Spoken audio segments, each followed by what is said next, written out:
Now speaking with a tie on, yes. Your Excellencies, colleagues from Europe, colleagues from Armenia, hosts from Armenia, thank you for the opportunity to speak to such a great audience, and thank you to our Armenian Association of Judges for hosting us. We are looking forward to the coming days.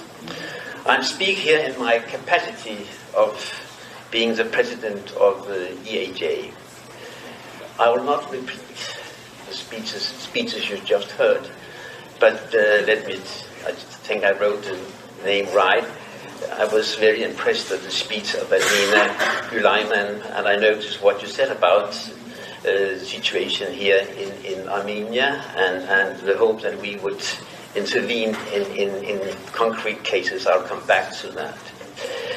I noticed that a lot of the audience is new faces, and therefore I'll speak a little about our organization, the EIJ. The EIJ is a regional organization within the international organization of judges. The object of our organization is to strengthen and support the rule of law, as well as judicial independence and impartiality within the European scope in all member states. We've got 44 members, including associations from all EU countries. That makes EAJ to far the largest organization of judges in Europe. We have a meeting tomorrow. Most of us will be present. Lots of new delegations, the first time in an EAJ meeting. We meet regularly 2 times a year, and between the meetings we ask by member associations to support their fight for independence and judiciary and the rule of law in their country. Let me emphasize that EIJ is not proactive. We are reactive in the sense that we are not seeking our problems, but supporting countries and problems. That means we try to assist members who ask for our help. Typically, this takes form in a resolution, as we'll make tomorrow, or a letter from the board or from me, outlining the problem, sometimes directed to the government responsible for the situation. We also act active outside our meetings. All 3 board members are engaged in European work in favor of rule of law. We've got permanent working groups. Let me mention the working group on the situation in member states. We've got a group called Our Way to Brussels, and we have a newly established working group on judicial salaries and pensions. And we work closely with a number of stakeholders working for the rule of law in Europe. And are represented in a lot of permanent bodies in Europe working for the rule of law.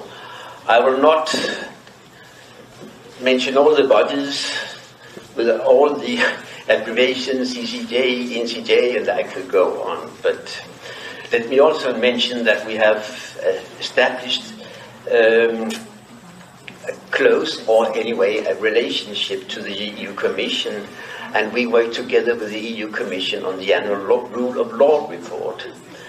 The permanent working group has made a draft for the 2025 report with help from you, from most of the members who have filled out questionnaires about the situation in their respective countries. It is for sad reading. You will find bigger and smaller problems in most countries. Because the situation for the judiciary is challenged in Europe to a greater or lesser degree in most European countries. In too many countries, the judiciary is caught between the executive and the legislative. The 2 other powers use individually or together their power to suppress the power that is meant to control them. And the press helps them too. Let me mention the worst example we've had.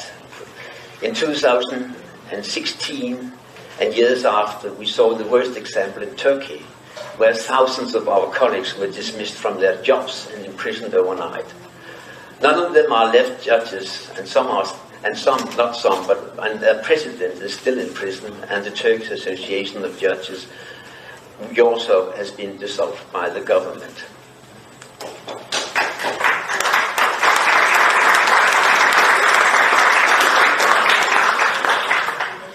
It is remarkable that more than half of the EUJ members are members. No, let me start again. It is remarkable that half of the EIJ members are members of the Union, where rule of law is a condition for membership. Some of these EU countries do actually not fulfill the basic principal conditions for membership. In tomorrow's meeting, we will make probably 4, maybe 5 resolutions, because we have got requests from 4 or 5 countries. At our last meeting in Cape Town, we adopted 3 resolutions, one on Sweden, one on Bulgaria, and one on Armenia. The first one on Sweden was about a very strange system with individual salaries for judges. The other one on Bulgaria was about the security and the integrity of the electronic voting system. And the one on Armenia was about the misuse of disciplinary procedures against judges. At our meeting tomorrow, our colleagues are invited to tell about what has happened since, about have it had any consequences, if any.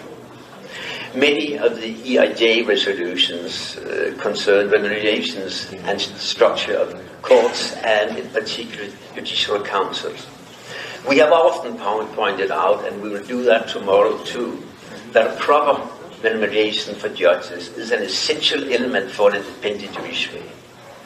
In recent years, we have adopted resolutions on, let me mention, Croatia, Bulgaria, Slovenia, Lithuania, Slovenia, and Hungary. And tomorrow, we will certainly adopt a new resolution in the same area on Hungary.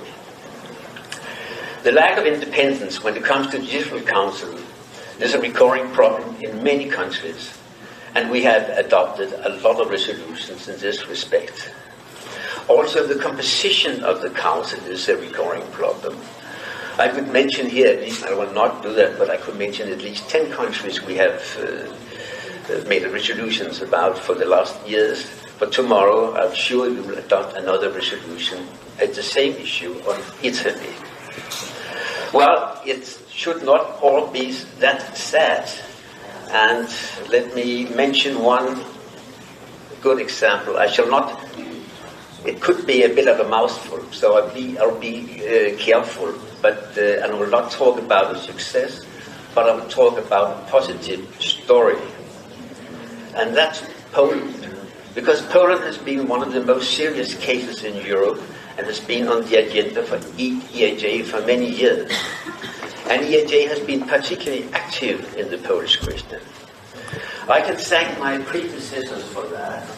Jose Matos, who's not present today, and Bruno Cesar, for their work. They have actually support and been vocal about the initiative that has led to the European Court speaking out in such severe terms against the former Polish government's so-called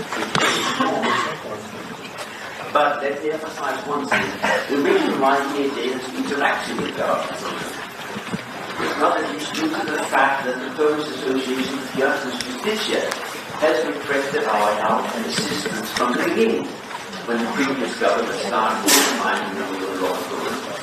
And Justitia has been very active in visiting. It's a brave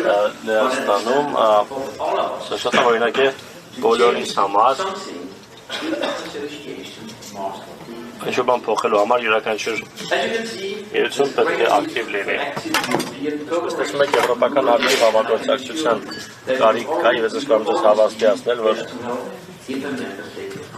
անդամպետությունները եթե դիմեն մեր օգնությանը, մենք միշտ փորձենք օգտակար լինել։